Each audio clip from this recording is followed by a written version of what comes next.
Ada. Ada, tapi bagus pertanyaannya, kapan Kristen datang? Silahkan Anda cek, di semua buku-buku sejarah tidak pernah disebutkan kapan Kristen datang. Tapi Anda akan temukan, kita objektif ya dengan pandangan ilmiah ya, kita tidak membahas agama tertentu dan sebagainya, kita sedang bahas sejarah. Anda akan lihat sejarah Islam datang ke Nusantara. Sejarah Hindu ada di Nusantara, sejarah Buddha ada di Nusantara, tapi tidak pernah ada buku sampai hari ini membahas kapan Kristen datang ke Nusantara. Sampai muncul saat ini. Ya. Nanti ada pertanyaan besar, nanti kita akan temukan di akhir. Nah, sekarang kalau pertanyaannya, kapan Kristen ada? Ya? Kemudian, pelan-pelan, apakah hanya 3 atau 4 ini saja kepercayaan yang muncul? Benar. Jadi, saat hidup dalam keadaan 90% Muslim, ada Hindunya, ada Buddhanya, ada animismenya, ternyata merdeka Nusantara, nggak ada masalah. Artinya apa? Artinya, mohon maaf, ketika umat Islam mendominasi dalam skup kerajaan, pemerintahan dan sebagainya, keamanan, kedamaian itu luar biasa, nggak ada masalah, nggak ada ribut-ribut, ya. Dengan Hindu kompak, dengan Buddha kompak, nggak ada masalah, silahkan cek. Jangankan yang di Nusantara, yang di Goa saja, ya, di Goa Kekaisaran Sultan Mahmud, yaitu yang kompak dengan, maaf, arah ke India, ada Buddhanya, itu perdagangan biasa, nggak ada masalah. Ya, saling terbuka saja, saling menghormati antar kepercayaan dan bisa nyaman ya dalam kehidupan bermasyarakat. Yang jadi persoalan ketika datang Portugis tahun 1511. Pertanyaan pertama, jangan berhenti sampai Portugis. Ini siapa Portugis ini? Dari mana mereka bisa datang? Siapa yang menyuruh mereka datang ke sini? Dapat dari mana informasinya? Nah, kita telusuri dulu sampai kita ketemu nanti aspek-aspek yang menjadikan banyak hal yang nanti berpengaruh dalam kehidupan berbangsa dan bertanah air kita sampai hari ini. Portugis datang tahun 1511 itu bukan tiba-tiba datang Bapak Ibu sekalian. Itu ada asal muasalnya. Ya. Dimulai dari tahun 1494 terjadi satu perjanjian yang disebut dengan perjanjian Tordesillas. Ya, Tordesillas. Apa perjanjian Tordesillas itu? Perjanjian Tordesillas ini perjanjian yang diprakarsai oleh seorang paus besar bernama Paus besar bernama Alexander ke-6. Ya. Setelah jatuhnya Granada, ya, jatuhnya Granada dalam kekuasaan Muslim di Andalusia dengan bersatunya Raja Ferdinand dan Ratu Isabella. Keduanya bersatu menaklukkan kerajaan Granada di akhirnya. Singkatnya, habis Islam di Spanyol. Muslimnya maksudnya, ya. Habis Muslim di Spanyol. Jadi kalau ada waktu lagi lebih jauh, saya akan cerita bagaimana konversi agama berlaku pada saat itu, bagaimana orang-orang Islam telinganya dipotong, diinkuisisi, sampai darah itu naik sampai ke tinggi permukaan tertentu. Ya. Kita lihat teruskan saya dulu ke sini. Setelah selesai, ya, kemudian Paus Alexander ini mengumpulkan kekuatan-kekuatan pada saat itu, ya, tentara salib, kemudian diberikan dekret, dibuat perjanjian. Dikumpulkanlah 2 kerajaan besar yang punya jasa pada saat itu menaklukkan Granada. Ya. Satu kerajaan Portugal, kenal dengan Portugis. Ya, Ronaldo belum lahir saat itu. Kemudian Spanyol, Barcelona belum ada. Ya. Macam-macam lihat, tapi nanti ada kaitan loh ya, ada kaitannya. Ini Portugis dengan Spanyol. Keduanya dari Katolik. Di perjanjian Tordesillas ini, ya, kemudian difatwakan oleh Alexander yang ke-6 supaya keduanya ini melakukan ekspansi ke wilayah muka bumi dengan membawa misi 3G. Awas, ini nyata ya. Maka dibagi bumi itu ke dalam 2 bagian. Jadi oleh Paus Alexander ke-6, bumi dibagi kepada 2 bagian. Ada bagian barat, diminta kepada Spanyol untuk melakukan ekspansi ke sini. Ya. Kemudian bagian timur dimintakan kepada Portugis untuk bisa mengekspansi. Misi mereka langsung diberikan oleh Paus Alexander VI disebut sebagai misi suci dengan misi 3G. Jadi 3G dulu sudah ada. Ya. Hati-hati ya. Apa misinya? 3G yang dimaksudkan, 1, gold. Ya. Awas, mencari emas, cari pemasukan, kan? Kalau ke kita nanti nyari rempah-rempah, ya. Ada emas hitam, ada emas hijau yang teh gitu kan, ada kopi dan sebagainya, semua digali. Ini poinnya. Kedua, glory. Hati-hati, dia berekspansi, menyebarkan ajaran, menyebarkan wilayah, ya, mencaplok dan sebagainya. Ini misinya ini, hati-hati ya. Yang ketiga, gospel. Ini gospel, membawa misi Katolik. Ya. Di pelan-pelan misi Katolik ini dibawa menyebar ke seluruh dunia dengan kesepakatan perjanjian Tordesillas oleh dua kerajaan ini. Di ketika Portugis datang ke Nusantara pada tahun 1511, ini puncak 3G ini memang dibawa tiga-tiganya. Ya. Pelan-pelan, pelan-pelan. Jadi ketika mereka datang 1511, asalnya nyasar dulu, Pak. Nyasar dulu, ya. Dia nggak langsung ketemu sampai ke Selat Malaka, tidak. Karena mereka belum tahu bagaimana cara bernavigasi, menemukan tempat yang paling tepat ya untuk koordinatnya, ya, sampai minta bantuan nanti kepada seorang navigator muslim namanya Ahmad bin Majid. Ya. Karena tidak tahu ekspedisi apa yang akan dilakukan, di hire Ahmad bin Majid ini diminta untuk menunjukkan daerah, sampai kemudian tibalah kemudian di Goa. Ya. Di Goa ini diketahui bahwa pusat rempah-rempah ternyata bukan dari Goa, bukan dari India. Ini cuma transit saja. Ya. Ternyata diketahui berasal dari Nusantara. Maka tahun 1511 di bawah pimpinan Alfonso de Albuquerque, dia datang kemudian menginvasi dengan ratusan kapal datang ke sini. Ingat misi yang dibawa 3G ini. Karena bukan hanya mencari gold, kalau cuma cari gold juga dulu di Goa dengan Selat Malaka itu sudah pusat perniagaan. Nggak ada masalah. Nggak ada masalah. Ya. Tapi karena mereka membawa misi glory, misi ekspansi, ketika datang ke wilayah Goa ini yang jadi persoalan. Ya. Semua ditodong senjata pada saat itu. Kemudian tawarannya hanya dua. Kalau Anda tidak tunduk kepada kami akan perangi seluruhnya. Dimonopolilah kemudian perniagaan pada saat itu. Terhenti jalur perdagangan ke India sampai muncul banyak peperangan pada saat itu. Ya, pelan-pelan. Dampaknya apa? Saya langsung ke Nusantara, datang mereka. Membawa dua ini. Karena niatnya tidak murni untuk berdagang, tapi juga ekspansi. Maka sambutan yang diterima tidak menggembirakan. Sambutan yang diterima tidak menggembirakan. Padahal sebelumnya sudah ada kerajaan Hindu, kerajaan Buddha, berniaga biasa-biasa saja. Ya, sampai ada perwakilan-perwakilan dari agama lain. Tapi ketika ini datang, kenapa sambutan tidak menyenangkan? Bahkan dianggap sebagai penjajah tadi. Ya. Karena pertama, mohon maaf, mereka datang dengan sikap ini. Ya, arogansi untuk menjajah. Yang kedua, ada misi yang dibawa ini. Ya. Yang langsung bertentangan dengan 90% umat Islam yang hadir di dalamnya. Ya. Apa yang terjadi? Ini yang mau saya gambarkan. Ketika mereka datang pertama kali, itu langsung yang dilakukan diantaranya membangun pusat ibadah. Yang diberi nama dengan bahasa Portugis atau bahasa Latin dengan nama igreja. Igreja. Ya, igreja. Nanti lisan orang lokal menyebut igreja, igreja, igreja, igreja. Hilang i-nya menjadi gereja sampai sekarang. Jadi gereja itu asalnya bukan bahasa Indonesia. Ya, tapi dari bahasa Latin. Ya. Di mereka bangun pusat ini. Kemudian mereka melakukan ekspansi. Ya. Sehingga disebutlah pada saat itu penjajah ya, dengan membawa kepercayaan yang berbeda. Nah, setiap kali mereka datang ke sini untuk beribadah, salah satunya ya, itu 2 hari setelah umat Islam menunaikan ibadah setiap pekannya. Ya. Antum kalau pekanan ibadah dalam kepercayaan Islam, dalam agama kita, di hari apa? Jumat. 2 hari setelah hari Jumat hari apa? Tuh, sudah salah. Nggak ada hari Minggu. Nggak ada hari Minggu. Ya, nggak ada. Dari dulu itu bahasanya nggak pernah ketemu Minggu. Namanya Ahad. Kapan ketemu Minggu? Ketika orang-orang Portugis ini ingin ibadah ke gereja, kan dalam kepercayaan Katolik salah satunya, ketika akan menyembah Tuhannya tidak langsung kan? Lewat perantara. Ya. Kalau kita mau mohon ampun kan langsung sama Allah istighfar ya. Dalam Katolik tidak. Mereka harus datang ke perwakilan, ke Bapa, melakukan penebusan dosa. Ngaku lewat situ baru oleh Bapa dimohonkan. Jadi nggak bisa langsung. Ya karena Bapa orang suci, yang ini kotor nggak bisa langsung kepada yang suci, nggak nyambung. Jadi harus lewat orang suci dulu. Jelas ya? Walaupun Bapak ini kalau salah juga nyambungnya kemana belum jelas juga ya. Baik. Tapi poinnya adalah, jadi ketika mereka akan menyembah, itu tidak langsung harus melewati orang suci. Orang suci pada saat itu yang dikenal bernama Santa Domingo. Santa Domingo. Santa Domingo. Ya. Jadi ketika mereka 2 hari setelah orang Islam pergi ke gereja, orang bertanya ini mau kemana? Ya. Itu mau ke Santa Domingo, nyembah Santa Domingo. Ya. Orang kita kan dari dulu sampai hari ini itu senang menyingkat-nyingkat kalimat. Ya, coba perhatikan Santa Domingo, Domingo, Domingo jadi minggu pada akhirnya, ya kan? Domingo, Domingo, Domingo, Minggu. Dari sinilah muncul istilah hari Minggu. Sampai hari ini mereka mingguan itu ibadah. Ya. Awal mula datang mereka membawa satu agenda besar untuk melakukan pembelengguan atau penjajahan yang disebut sebagai penjajahan pertama.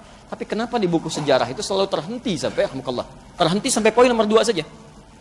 Mencari rempah-rempah, melakukan penjajahan. Dan ini tidak pernah dibahas. Ya, karena itulah sampai hari ini di sekolah-sekolah tidak akan pernah diajarkan dari mana munculnya agama Kristen di Indonesia. Tidak akan pernah ada. Karena memang muncul lewat penjajahan yang sebelumnya tidak ada sama sekali. Dan ini yang membuat kekacauan pada saat itu, ya, dengan misi-misi yang datang. Ya, pelan-pelan kita tidak ingin menunjuk agama tertentu, tapi kita hanya membahas secara ilmiah. Jelas sampai sini?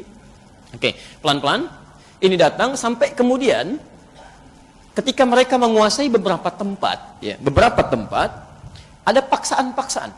Karena misinya gospel, di gospel itu kan, maaf, mengembalikan domba-domba yang tersesat. Ya, hati-hati itu. Jadi antum ini domba-domba nih, kalau masih tersesat gitu ya, harus dikembalikan ya, balikan ke kandangnya, walaupun kejauhan. Jadi kalau dalam Anda lihat, saya punya koleksi Bible, saya punya koleksi juga, saya dari Barnabas saya punya di rumah ya, ada Barnabas dari Bible beberapa versi sampai ke kitabnya orang Yahudi. Anda akan lihat di kitab mereka aja diterangkan ya, agama Kristen itu yang sekarang disebut Kristen atau Nasrani itu hanya boleh disebarkan di sekitaran Palestina aja, nggak boleh keluar dari situ. Jadi kalau nyampe ke Indonesia itu kejauhan, harusnya di situ aja, nggak boleh keluar. Ya, karena yang harus diambil itu hanya diluruskan, kembalikan ke tempat-tempat di mana Nabi Isa alaihissalam itu dilahirkan, sekitaran itu aja. Ya, Bethlehem dan sekitarnya. Ya. Yang jadi persoalan sekarang, ketika datang, karena punya misi tadi, maka mulai ngajak-ngajak. Tidak cuma sekedar ngajak. Ya, ada yang dipaksa, ada yang kemudian jadikan budak, ada yang diajak ke gereja. Dalam bahasa Arab, gereja disebut dengan kanisa. Dan orang tua kita dulu sebelum ada Indonesia, itu terbiasa dengan bahasa Arab. Ya, terbiasa. Karena sistem yang digunakan, mereka belajar dari Mekah, guru-guru pada datang dan sebagainya. Dan bahasa Arab sudah familiar pada saat itu, termasuk dengan bahasa Melayunya. Maka, ulama-ulama kita pada saat itu, termasuk nanti sampai zamannya Kiai Haji Muhammad Hashim Asy'ari, memberikan fatwa tentang fenomena yang muncul pada saat itu. Yang paling gampang ya, paling gampang, saya tunjukkan bukti yang paling ilmiah. Kiai Haji Muhammad Hashim Asy'ari itu menulis 19 kitab. Beliau yang mendirikan Nahdlatul Ulama, tanggal 31 Januari 1926. Menulis 19 kitab. Di kitab keduanya namanya Risalah Ahlus Sunnah wal Jamaah. Antum buka halaman ke-14, posisi paling kanan, paragraf pertama, baris 1 sampai dengan baris yang kelima. Ya. Oh, hati-hati ya, namanya Risalah Ahlus Sunnah wal Jamaah. Dan ditulis dalam bahasa Arab. Ahlus Sunnah wal Jamaah. Sebelumnya di halaman 99, beliau memberikan prolog. Halaman 9 posisi paling kiri sebelah atas diberikan bab faslun, kata beliau, fasal awwalu dhuhuril bid'ah fi ardi Jawa, tentang awal kemunculan bid'ah di tanah Jawa. Bid'ah yang disebutkan di sini bukan masalah fikih, tapi akidah, kepercayaan menyimpang, wantisyaruha, dan penyebarannya di pelosok Jawa, wal mubtadi'in, dan tokoh-tokohnya. Di halaman ke-14 ya, posisi paling kanan paling atas disebutkan, mohon maaf ya, wa minhum, dan di antara mereka ada orang-orang yang ikut-ikutan ke kanisa, ilal kanais, ke gereja. Ada fatwa keluar. Ya, sudah ikut-ikutan. Bahkan kata beliau, ya mungkinlah, mengenakan pakaian bizayyihim, dengan pakaian-pakaian khas mereka. Ya, ada yang pakai topi, ada macam-macam dan sebagainya. Ada yang di bawah. Itu langsung diberikan fatwa. Kata beliau dengan sangat tegas sekali kalimatnya. Sangat tegas ya. Itu tidak diperkenankan, kata beliau, haram dan menyerupai orang kafir. Keluar fatwanya. Ya. Nah, ini maksud saya ingin sampaikan bahwa ulama-ulama yang merespon nanti ketika melawan penjajahan ini, motifnya bukan hanya sekedar ingin mengambil makna nasionalisme, bukan. Ya. Orientasi para ulama dulu selain ingin mendapatkan kemerdekaan, tapi poin utamanya untuk ibadah. Ya, karena Allah. Ingat, masih ingat perbedaan dulu yang saya sampaikan? Beda orang Islam dengan non-Muslim, semua aktivitasnya mesti menjadi ibadah. Makannya ibadah, minumnya ibadah. Termasuk para ulama dulu motivasinya menyerang orang-orang ini, mempertahankan izzah, itu bukan cuma sekedar membela sampai menghadirkan Indonesia, bukan. Tapi motivasinya bagaimana beribadah kepada Allah Subhanahu wa taala. Karena itu akidah dia jaga, kan, perjuangan fisik dia kemudian lakukan, dan seterusnya. Sampai kemudian datanglah persaingan. Ya.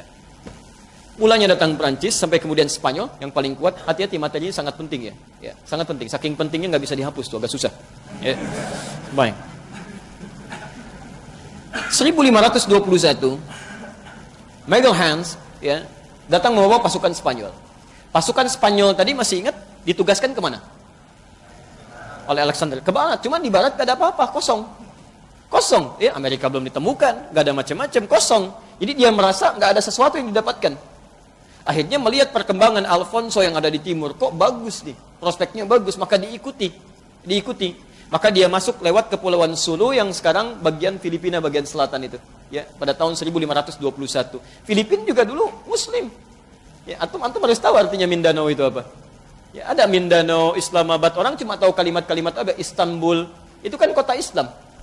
Ya, kota Islam Madani, kan? Jadi kerajaan-kerajaan Islam itu sudah berkembang di sekitaran-sekitaran itu. Ya. Spanyol masuk, kan? kemudian melakukan penjajahan di situ. Nah ini Portugis merasa ada ancaman, khawatir ada persaingan di situ, maka kemudian dia membuat benteng-benteng di sekitaran tepian pantai, termasuk juga benteng daerah Sunda Kelapa. Maka dibangunlah kemudian benteng besar di situ, kan? Di kisaran tahun 1521 ketika dia datang, Alfonso datang. Ya, pelan-pelan. Magellan langsung saya datang ke sini 1521, mereka bangun kemudian benteng besar di Sunda Kelapa. Sekarang Sunda Kelapa daerah mana? Jakarta. Tahu dari mana Jakarta? Dulu Jakarta nggak ada. Jakarta nggak ada. Disebutnya Sunda Kelapa. Ya, dalam proses itu kemudian apa yang terjadi? Karena sudah mulai datang ke daerah sini, ya, pelan-pelan ya, pelan-pelan. Membawa misi-misi yang tadi juga, orang dipaksa bikin benteng, akidah sudah dihancurkan, merampas macam-macam. Maka kalau Anda baca sejarah, daerah Sunda Kelapa ini bukankah perpanjangan dari mulai ke Banten sampai ke Cirebon, sampai Pajajaran kan? Baik, penguasa saat itu siapa? Hati-hati. Kekuasaan pada saat itu bukan cuma Siliwangi, cucunya yang pegang. Ya. Prabu Siliwangi kan nama aslinya Pamanah Rasa, kan? Pamanah Rasa itu menikah dengan siapa? Antum apa yang dibaca ini? Jadi Prabu Siliwangi itu namanya Pamanah Rasa. Dia penguasa kerajaan Pajajaran sampai luar biasa, luas kekuasaannya ya, dari ujung wilayah Banten sampai ke Ciamis sana, sampai nyebrang lagi hampir ke Jawa ke sana. Ya, itu Masya Allah, beliau seorang Hindu asalnya. Tapi ketika kemudian melihat-lihat ya keadaan-keadaan wilayahnya sampai ke daerah Karawang, ditemukan seorang perempuan cantik luar biasa, bersih, tertutup auratnya, beda dengan perempuan Hindu yang lainnya. Ya, siapa dia? Dikenal dengan Nyai Subang Larang. Sedang membacakan ayat-ayat yang tidak pernah didengar sebelumnya. Ya, ternyata sedang baca Quran. Nyai Subang Larang itu murid seorang syekh besar yang baru pulang dari Mekah. Mekah disebut dengan Ummul Qura, dikenal dengan Syekh Qura. Syekh Qura itu nama aslinya Syekh Hasanuddin.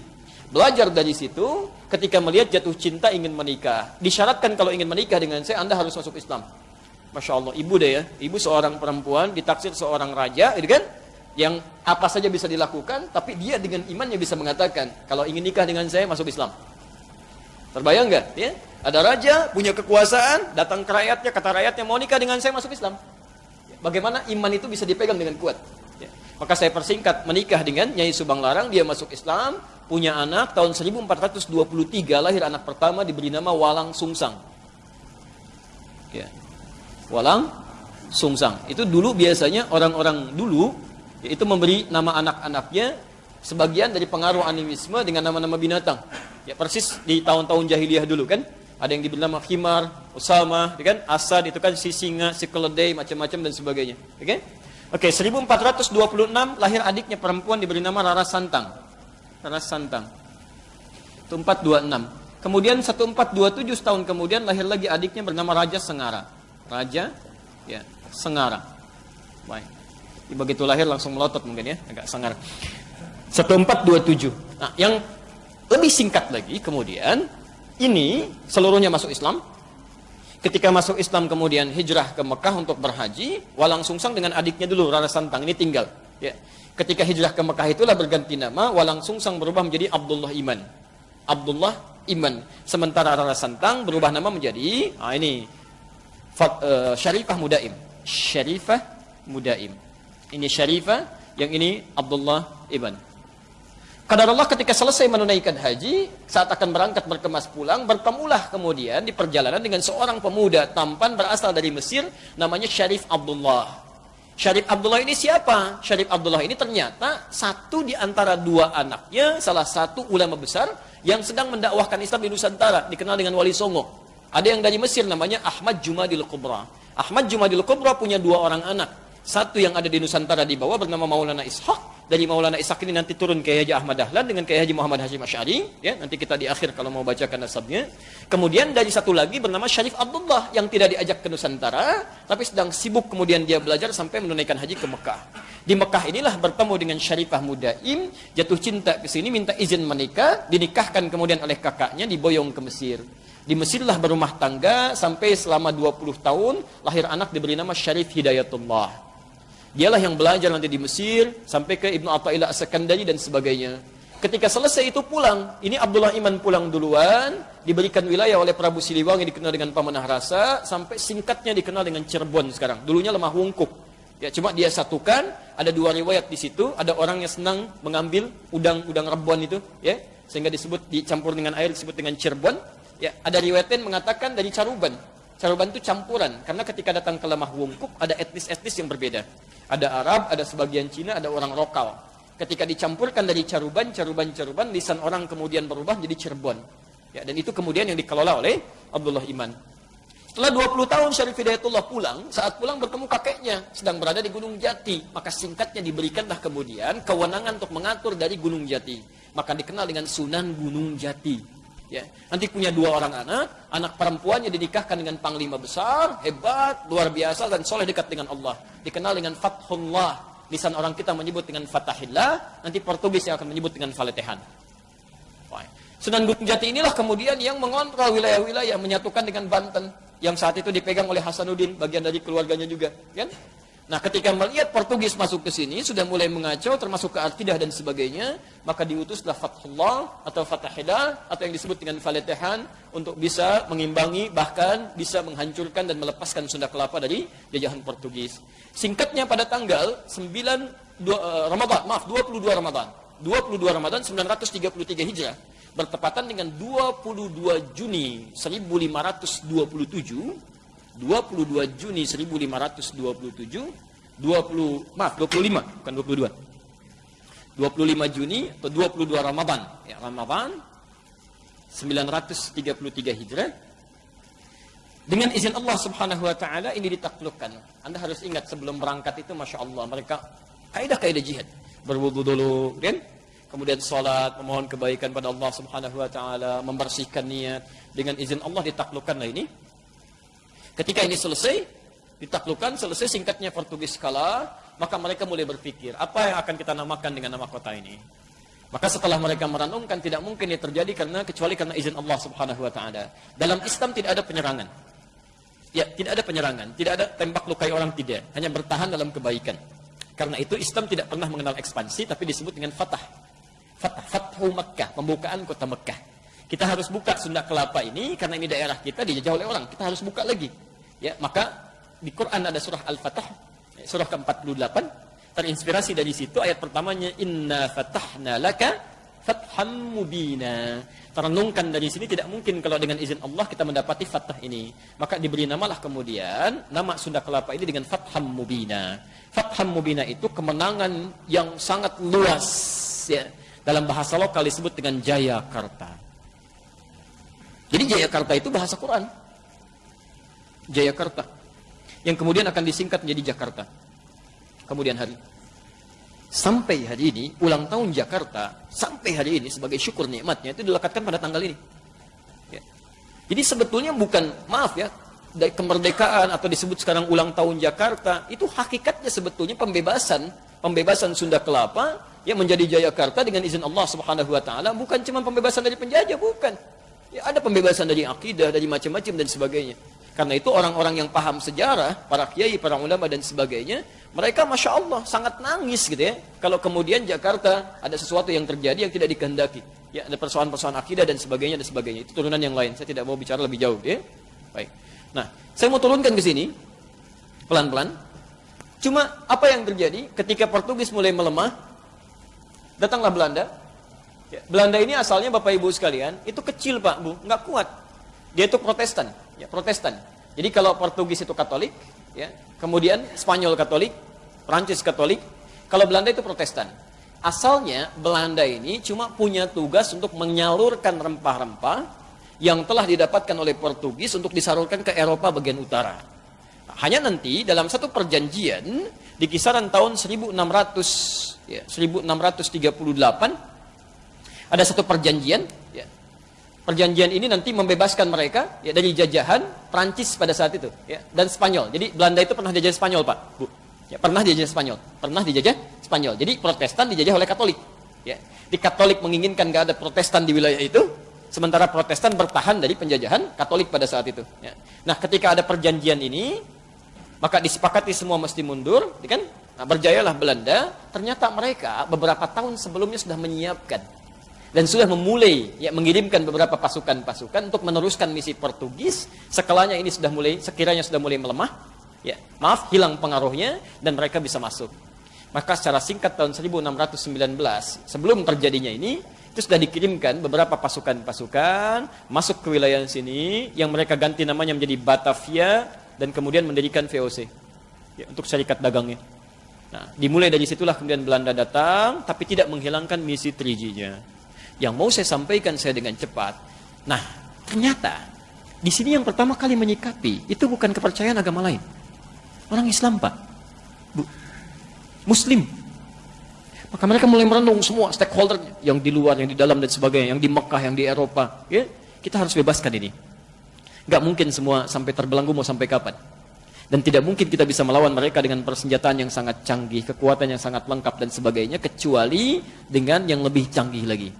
Dengan yang lebih hebat lagi. Tidak ada selain Allah Subhanahu wa Ta'ala. Maka mereka mulai mengeluarkan sirah-sirah Nabi SAW, bagaimana perjuangan-perjuangan Nabi dan seterusnya. Saya dengan cepat karena waktu kita hanya tinggal 5 menit lagi. Ya, mohon maaf kalau ada gambaran lebih cepat tadi ya. Kemudian dibentuklah gerakan-gerakan yang sangat sistematis luar biasa. Maka kita mulai. Pertama, daerah sekitaran Jakarta, Tanah Abang, tetangga antum tuh. Ya. Maka para sayyid pada saat itu, ya, tokoh-tokoh Arab dikenal dengan sayyid. Ada yang bernama Sayyid Al-Fakhir Abdurrahman bin Al-Mashhur. Ada yang bernama Syahid Muhammad bin Abdullah bin Shihab. Ada yang bernama Syahid bin Ahmad bin Shihab. Mendirikan satu perkumpulan untuk meningkatkan kualitas pendidikan pribumi pada saat itu. Khususnya yang Islam. Khususnya yang Islam. Karena paham ini penjajahan nih. Ini orang mau membelenggu kita. Ya. Maka diberi nama dengan Jami'atul Khair. Jami'atul Khair. Didirikan 13 Jumadal Ula. 13 Jumadal Ula.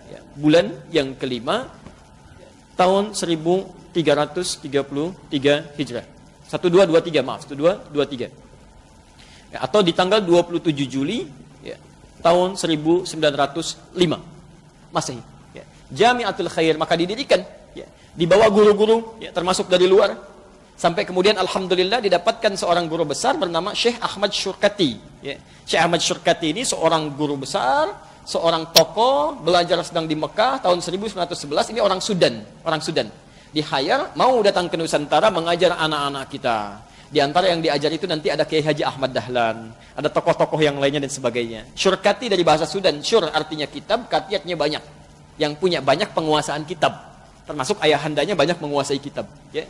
Maka itulah yang mulai mendidik ya, bagaimana caranya nanti muncul tokoh-tokoh di masa depan yang akan belajar dengan tingkat intelektualitas paling tinggi. Belanda yang merasakan ini ada tantangan di sini, ini berbahaya ini kalau dibiarkan. Ya, tapi tidak mungkin dihancurkan seketika. Kenapa? Karena pengaruhnya luas. Ya, pengaruhnya banyak sekali. Maka yang paling gampang adalah dibuat saingan supaya dipecah ini. Dibangunlah dari orang lokal, ditunjuk seseorang, ditokohkan dia, singkatnya bagaimana membuat ini padam.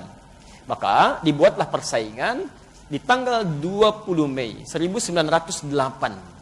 Maka dibuat satu nama baru, uniknya begini, ini Belanda ini sampai begini cara berpikirnya. Buat aja nama yang sama, supaya meningkatkan nasionalisme, ya, maksudnya kesuku-sukuan pada saat itu. Jami'atul Khair, ya, dalam bahasa lokal, jamaah kebaikan. Ya. Dalam bahasa Jawa disebut dengan Budi Utomo. Maka didirikanlah satu organisasi bernama Budi Utomo, tahun 1908. Dengan tokohnya bernama Dr. Sutomo yang sebetulnya bukan nama aslinya. Aslinya Dr. Subroto, kemudian berubah menjadi Dr. Sutomo. Oke? Di Bong Tomo itu kemudian dipilih, ditetapkan. Sebetulnya asalnya itu bikinan Belanda. Atas usulan dari Praja Serang yang pada saat itu diusulkan harus dibikin seperti ini.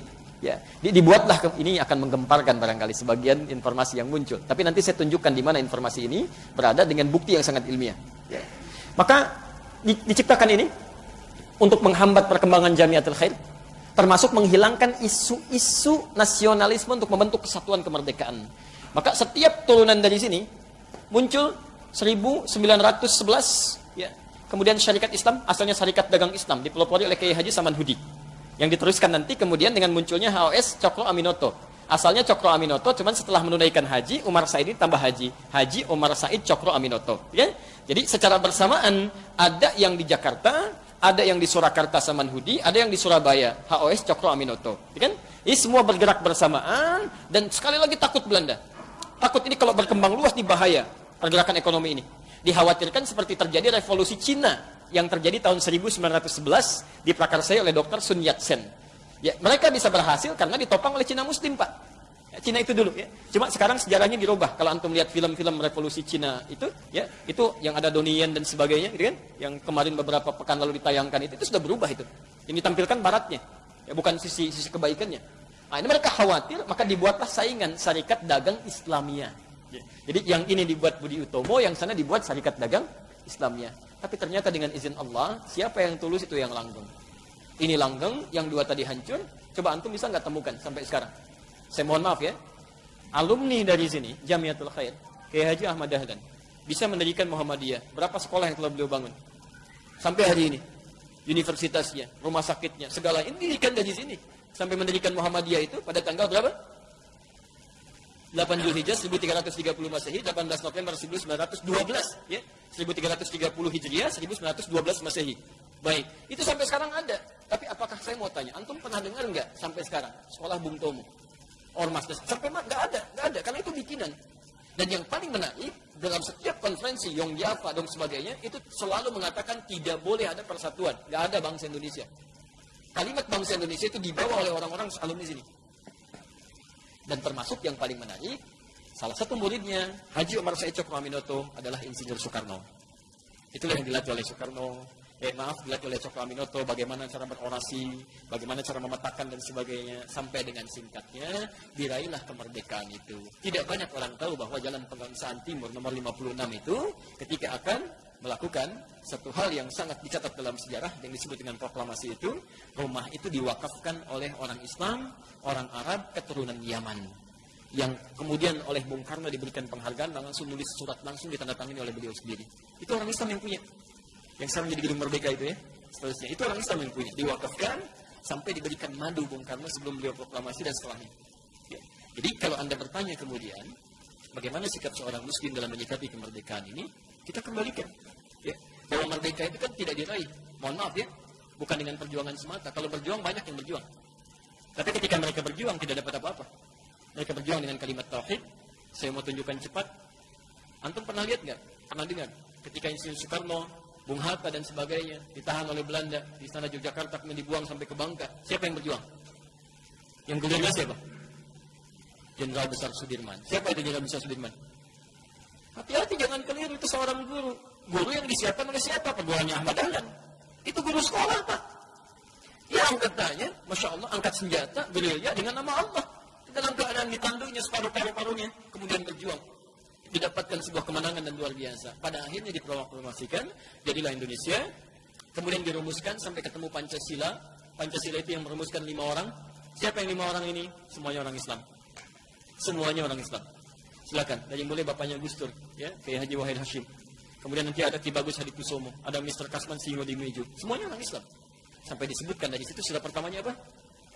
Ketuhanan yang Maha Esa, dan tidak ada tafsir lain dari ketuhanan yang Maha Esa kecuali kepada Allah Subhanahu wa taala. Jadi intinya seperti orang-orang dulu mendapatkan kemerdekaan dengan kalimat tauhid, dengan kalimat Allahu Akbar, mereka tingkatkan ibadahnya, salatnya, puasanya, macam-macamnya, maka seharusnya kita dalam mengisi makna kemerdekaan ini khusus bagi seorang muslim adalah dengan meningkatkan ketakwaan dan ibadahnya kepada Allah Subhanahu wa taala. Barangkali itu yang ditunggu oleh Allah supaya orang Islam ini di Indonesia banyak-banyak tobat, banyak ibadah dengan baik, memperbaiki semua kehidupannya, dan insya Allah akan diturunkan keberkahan dan solusi-solusi oleh Allah Subhanahu wa taala dari kesulitan yang mendera kita sampai saat ini. Itulah, dan tidak cukup dengan amin, karena kita harus mulai bagaimana kita bisa meningkatkan semuanya itu, ya. Apa yang saya sampaikan, saya kasih satu buku saja, namanya Api Sejarah, ya, karangan Profesor Ahmad Bansur Suryanegara. Dan ada 586 halaman, yang jilid pertamanya warna hitam. Keterangan saya tentang Portugis dan seterusnya itu ada di halaman 156 sampai halaman 160. Keterangan tentang Ahmad Sukarti sampai dengan Syarikat Dagang Islam ada di halaman 347 sampai dengan 350-nya. Silakan Anda baca, termasuk buku-buku yang lainnya yang bisa mendukung itu. Ya. Sekali lagi kajian kita tidak untuk mengangkat hal-hal tertentu yang dijadikan isu-isu yang tidak berkembang baik, tapi hanya untuk menyadarkan bahwa kita punya peran penting dalam membentuk kebangsaan ini. Jadi jangan sampai sudah merdeka justru Islamnya jauh dari kebaikan-kebaikan. Isinya kotor, banyak terima ajaran yang tidak tepat, kan? Mohon maaf, bendera merah putih dijahit oleh siapa? Salah antum. Fatimah namanya. Namanya Fatimah. Berarti seorang ulama besar di Bengkulu, anak seorang tokoh Muhammadiyah. Termasuk isinya Pak Karno pertama kali, Otari. Otari itu anaknya Pak Cokroaminoto. Isi pertama Bung Karno. Di Masya Allah itu dijahit dengan penuh ketakwaan, jahit dengan penuh niat yang tulus, sampai merah putih itu gambaran dari keislaman juga. Satu bendera yang dikobarkan selain warna hijau. Ya, jadi sesungguhnya semuanya itu muslim. Jadi tidak tepat kalau kemudian, mohon maaf ini bahasa kami yang harus sampaikan secara tulus supaya kita benar-benar merenunginya. Tidak tepat bendera yang dijahit dengan penuh keimanan, ketakwaan, dikorbankan dengan darah para syuhada, kemudian tiba-tiba diarak dengan kereta yang dihadirkan dengan melalui proses kemusyrikan. Kemusyrikan itu luar biasa. Ya, itu sesuatu yang salah, kan? Silakan Anda mau arak dari Monas, mau arak dari Merauke, mau arak dari Banten dan sebagainya, tapi tolong jangan sertakan hal-hal tertentu yang tidak terkait dengan, maaf, kemurnian akidah-akidah yang telah dibangun susah payah sejak dulu. Ya, jadi maksud saya, mari kita doakan para pemimpin-pemimpin kita, para ulama-ulama kita, sehingga bisa istiqamah dalam kebaikan-kebaikan itu. Ya. Sekira itu materi kita hari ini, baik ya. Mudah-mudahan ini sudah lewat 5 menit, ya ada hal yang didapatkan. Saya tutup dengan janji saya tadi menyampaikan nasab Kiai Haji Muhammad Hashim Asy'ari bin Abdul Wahid bin Abdul Halim. Abdul Halim nama aslinya Pangeran Bendawa, rahmatullah, dikenal dengan Sultan Hariwijaya. Nama lainnya Joko Tingkir bin Abdul Rahman bin Abdul Fattah bin Abdul Aziz bin Raden Ainul Yakin. Raden Ainul Yakin itu dikenal dengan Maulana Ishaq. Di Maulana Ishaq inilah bertemu nasabnya dengan Kiai Haji Ahmad Dahlan yang nama aslinya Muhammad Darwish. Ya, kemudian beliau bersaudara dengan Muhammad Hashim Asy'ari, belajar ke Kiai Haji Soleh Darat di Semarang. Dilihat sebagai dua murid yang sangat brilian, mudah memahami persoalan, langsung dikirim ke Mekah, belajar pada Syekh Ahmad Khatib. Konon ada yang menyebutnya dari Minangkabau, disebut Al-Minangkabawi. Konon ada yang menyebutnya dari Sambas, dikenal dengan As-Sambasi. Ketika pulang diganti namanya Muhammad Darwish menjadi Ahmad Dahlan. Bin Kiai Haji Abu Bakar, bin Kiai Haji Ilyas, bin Kiai Sulaiman, bin Kiai Murtado, bin Demang Jurang Juru Kapindo, bin Demang Jurang Juru Sapisan, bin Kiai Gerbak, bin Maulana Ishaq. Siapa Maulana Ishaq ini? Tadi anaknya Ahmad Jumadil Kubra, anaknya Ahmad Jumadil Al-Kabir, anak Ali Zainal Abidin, anak Ali Zainal Al-Kabir, keturunan dari Husain, Husain adiknya Hasan, Hasan putranya Ali bin Abi Thalib, suaminya Fatimah, Fatimah putri Muhammad SAW, bin Abdullah, bin Abdul Muttalib, bin Hashim, bin Abdul Manaf, bin Qusay, bin Murrah, bin Kilab, bin Ka'ab, bin Ghalib, bin Fihr, bin Malik, bin Nadar, bin Kinana, bin Khuzaimah, bin Mudrikah, bin Ilyas alaihissalam, bin Nizar, bin Mudar, bin Ma'ad, bin Adnan, bin Addi, bin Adri, bin Muqawwam, bin Nahur, bin Tari, bin Ya'rub, bin Yasjub, bin Nabit, bin Ismail alaihissalam, bin Ibrahim alaihissalam, bin Azar atau bin Nahur, bin Abil bin Kinan bin Al-Fakhshad, bin Sam bin Nuh alaihissalam, bin Mihlail bin Matusyalah, bin Kinan bin Anwas, bin Thith bin Adam alaihissalam. Semuanya jelas, tokoh-tokoh kita jelas, tersambung sampai Nabi Muhammad. Cuman barangkali kita yang belum jelas sampai hari ini. Baik ya? Nah, jelas surah ini? Nah, kalau jelas seperti biasa kita bacakan Quran surah Al-Maidah ayat 101. Ya ayyuhalladzina amanu, hai orang-orang masih merasa punya iman, la tas'alu an asya'a in tubdalakum tasukum. Kalau uraian sudah jelas disampaikan, jangan banyak ditanyakan, khawatir pertanyaan itu menjadikan uraian jelas semakin tidak jelas nantinya. Baik, jelas sekali lagi? Nah, ada pertanyaan? Ada. Cukup ya. Baik, sebelum ditutup izin menyampaikan informasi. Maaf, nanti sore kita ada siaran live ya di Akhir TV. Akhir TV itu media yang kami bangun sekarang ya untuk bisa lebih menjembatani materi-materi tersebar luas ya. Itu juga insya Allah beberapa negara sudah bergabung. Nanti antum silahkan bisa akses via Android, bisa langsung ya akhir.tv ya, akhir pakai KH ya .tv ya. Nah, nanti kita live dari Bekasi untuk hari ini ya, ba'da maghrib sampai ba'da isya. Itu ada materi tentang tuntunan praktis Idul Adha atau bulan Dzulhijjah dalam Al-Quran dan Sunnah Rasulullah SAW. Ya. Kami kira itu yang disampaikan. Semoga Allah memberikan kemuliaan pada kita dan semoga Allah Subhanahu Wa Taala memberikan perubahan-perubahan pada bangsa ini pada hal yang lebih baik dan lebih baik. Subhanakallahumma bihamdika asyhadu an la ilaha illa anta astaghfiruka wa atubu ilaik. Wa akhiru da'wana alhamdulillahirabbil alamin. Wal 'afwu minkum. Assalamualaikum warahmatullahi wabarakatuh.